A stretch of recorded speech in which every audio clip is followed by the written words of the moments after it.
Welcome to Gone Phishing, a show diving into the cybersecurity threats that surround our highly connected lives. Every human is different. Every person has unique vulnerabilities that expose them to potentially successful social engineering. On this show, we'll discuss human vulnerability and how it relates to unique individuals. I'm Connor Swalm, CEO of FinSecurity, and welcome to Gone Phishing.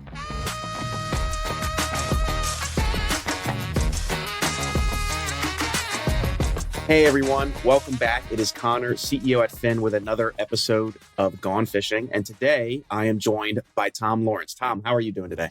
I'm doing great. Just great? Just wonderful, maybe. Just wonderful, maybe. Awesome.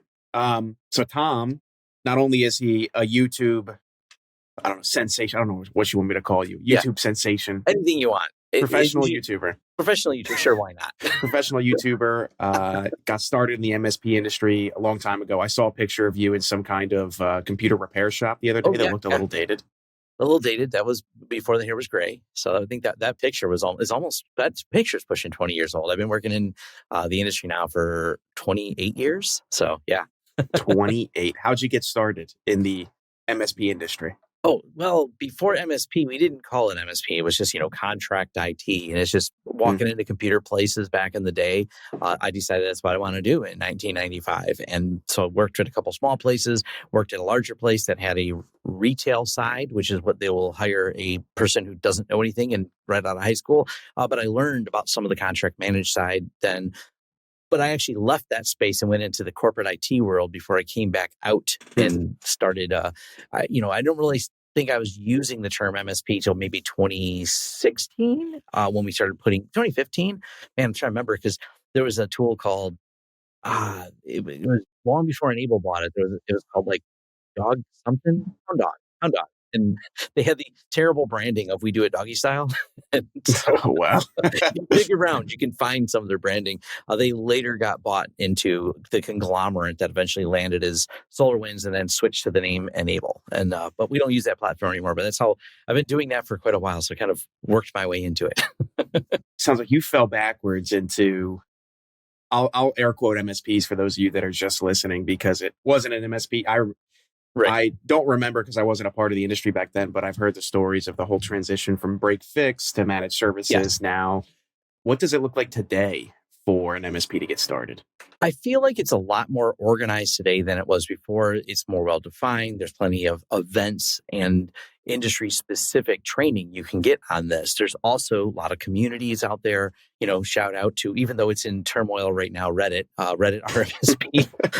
But then we have the MSP geek community that's not in turmoil and had a very successful conference. Conference. And I think there's a lot more you can gain the understanding, and the term is more specific now. And we kind of say, okay, this encompasses that. Managed service providers have a place. They're being recognized in the outside world as well. And I say outside world because like the hacker spaces used to hate MSPs. They still kind of do. There's actually a talk that might be submitted at one of the hacker conferences going up of, yeah, sure, MSPs still suck, but the world sucks less, but would suck more if we didn't have them. So there's still some moving forward on that. But I think that's helping to define it so you actually know what that means. Contract IT and companies are starting to realize, even in a small business space, that, oh yeah, I guess I can't just buy a computer and expect it to work. It's like a vehicle. It needs some type of service and maintenance plan applied to it. And the insurance companies are really helping people along with this. That's what really changed the industry. It's not policies. It's not 20 news articles a day about someone getting hacked. It's going, we will not cover your business unless you have X, Y, and Z in your terms. And you go, I don't know what those combinations of letter soup mean, but hey, it looks like this guy has it all over his website and knows what XDR and MDR and a security assessment and maybe even some phishing and human vulnerability management is. So they're relying on us better. So now that there's a better understanding from the business side, it's a little bit easier to get into it on the MSP side. Do you think more folks have a path into the industry like you did, where it was, I just really enjoy playing with technology, and that has somehow led to you stumbling into several different businesses? Or is it more like, hey, I'm internal IT at a big enterprise. This isn't that complicated. I've been doing this long enough. I could go do it myself. I know I've heard the joke said several times around the MSP community is every corporate IT person is 24 hours away from being fired and starting an MSP. There's just every time I'm fired, 24 hours later, an MSP gets their wings. So Yeah. it takes off. The challenge they often have is the same problem I had from going to corporate IT to trying to get clients, just as in Mhm. general. And people have really good skills. Someone reached out to me that is a really good cybersecurity person. They understand how to do investigations. They're like, hey, I'm sick of working for the company I work for. I'm going to go out on my own. What's your advice? I'm like, how are you going to get clients? And it's just dead air. They haven't replied to that message on LinkedIn to me. And so that I start there. It's like, cool, I see your credentials on your LinkedIn. But it comes down to just because you have deep technical skills. And that's something I felt like, hey, I was really talented. I was head of IT. I had all these responsibilities. Here's an awesome track record of technical accomplishments. But that doesn't translate into, how social media, marketing, how to connect with people, how to have conversations, how to be in front of people, or even get that first in-person meeting and not just sound salesy. It's really challenging. And you may have these incredible connections. Like I know lots of people who are fingers on keyboards hacking stuff, but I didn't know at the time, like how to join a chamber of commerce and what would I do there? Just talk Yeah. about nerd things. Turns out they don't care. And you can't have that conversation. So there's an entire other side of learning I had to do deep dives into to understand how to connect with people. Was never my particular skill. Matter of fact, hence first statement about not getting along with HR. Yeah, I was there a couple times because I was not a pleasant person sometimes, it turned out. Did you ever set a meeting with that HR person as an employee to complain about said HR person? Oh, no, I should have, though. That would have. It's their job to listen to you.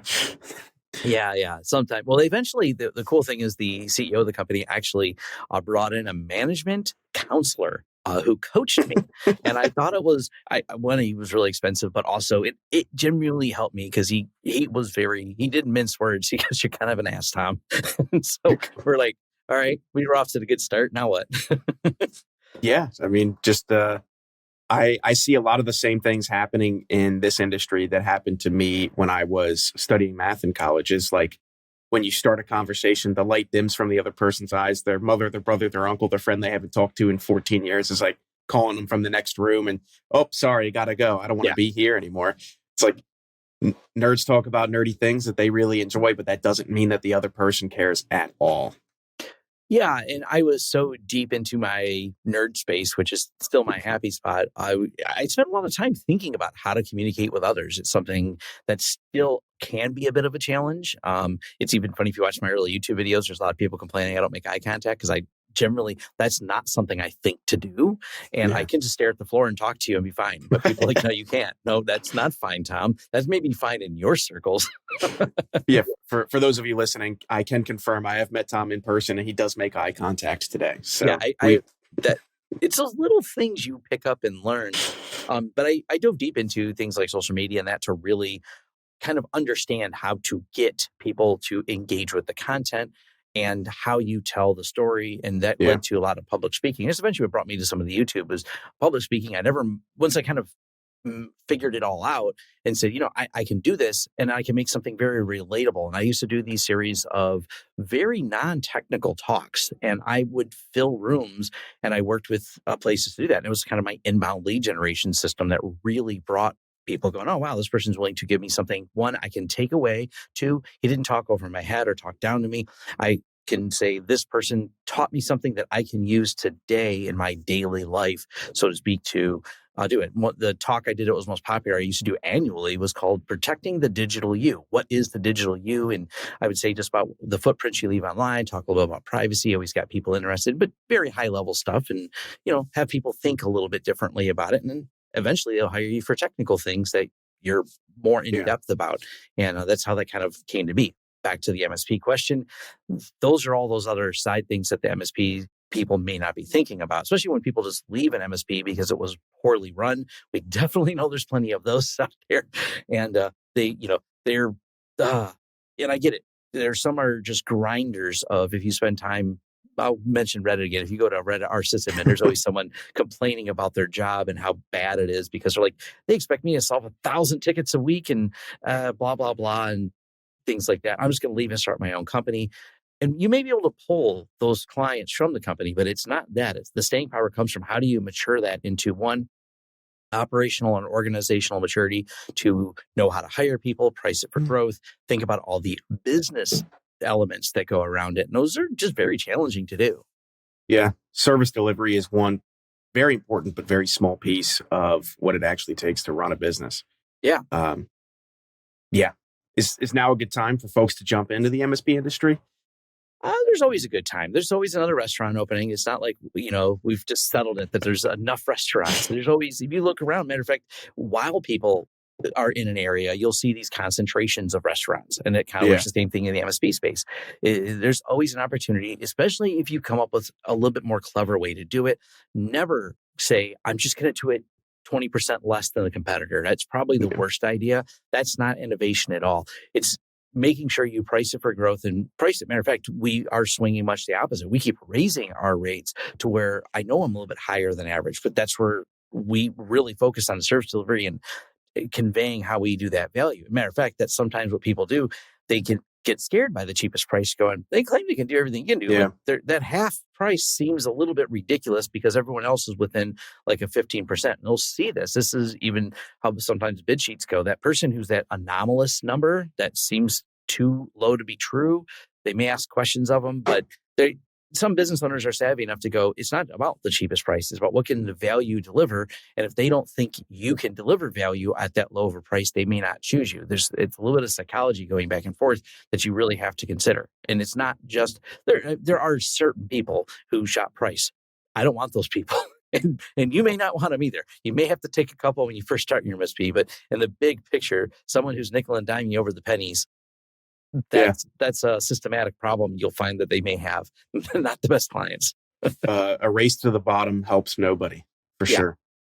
Yeah, cutting everything down there. So it takes a while to get to the understanding of that, but that's where back to these peer groups that really help you understand that a little better. So I'd really recommend spending a lot of time just reading through the community stuff to kind of understand it. Take everything with a grain of salt. People are more likely to complain in a post than they are to say nice things. So you may get a little biased reading all that, but always remember that. So people complaining online anonymously, that doesn't happen, Tom. Come on. Oh, I know.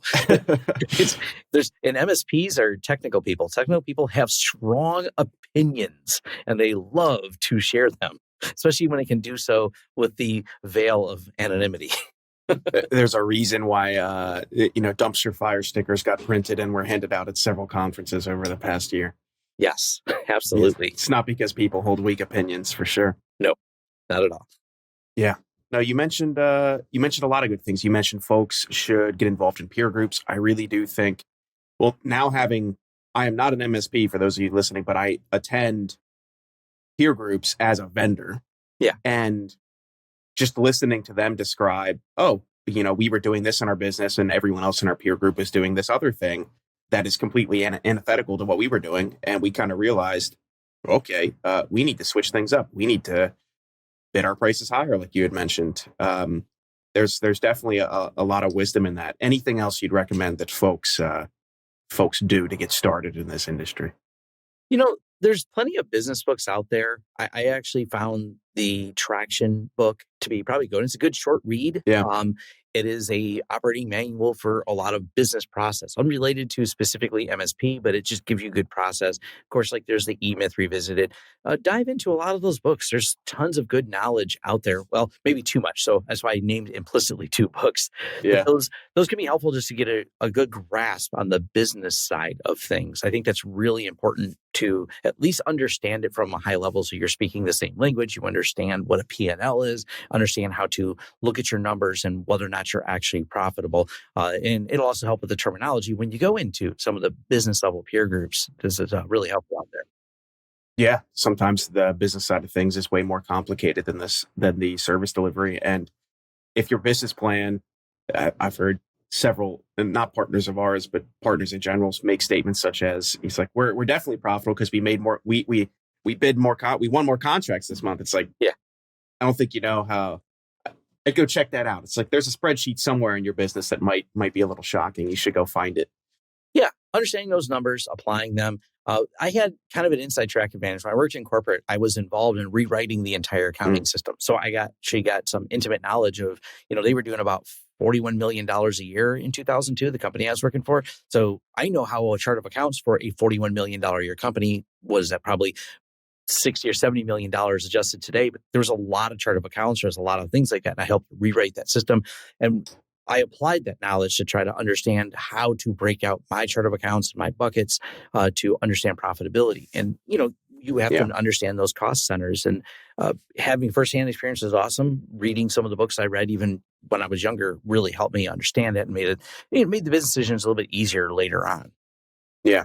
You made a statement earlier that I'd love to bring up. Another piece of advice I think everyone needs to hear is hating your job is not a business plan. Yes, I hate my job is not a business plan. I say that a lot. I've actually probably got a couple of videos. If you said, Tom Lawrence, I hate my job is not a business plan, you'll find multiple videos talking about that. Recent one we did on our Business Technicalities channel, me and Jason Slagle did it. It's a challenge. And me and Jason Slagle did one specifically on the MSP style business, working in IT. But some people do that. They go, this job sucks, and maybe I'll just start a business. You might just need another job. There's some really good paying places out there. I talked to my friend. We had a really good sit down because he thought he wanted to start a business.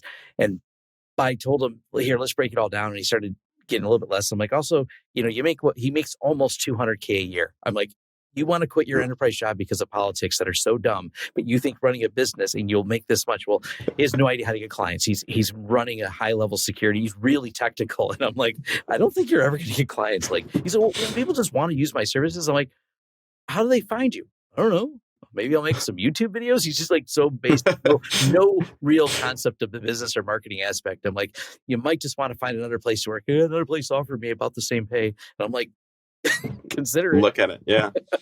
That's funny. If you think your enterprise job is politics, just wait till you have to start a business and start working with clients. There's a whole nother level of politicking that has to go on with that. Oh, yeah. The being involved in the Chamber of Commerce, I was actually for a little while, because it's a regional chamber, so it encompasses several cities. I was actually on their board for a little while. I'm not now because the politics exhaust me, but one of my salesperson is. And yeah, there's a lot of little picking and poking, going back and forth and interacting with people that can be aggravating.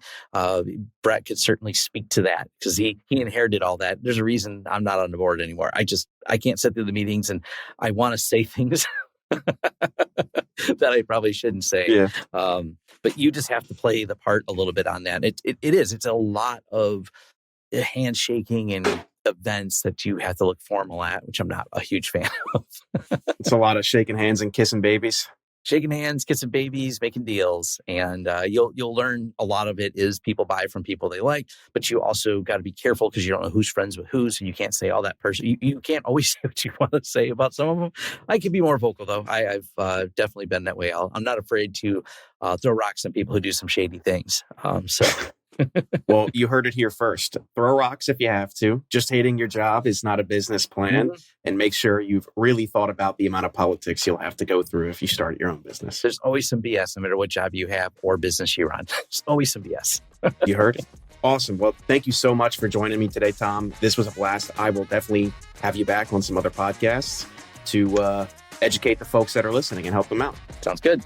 Thanks. Sweet. Thanks, everyone, for listening.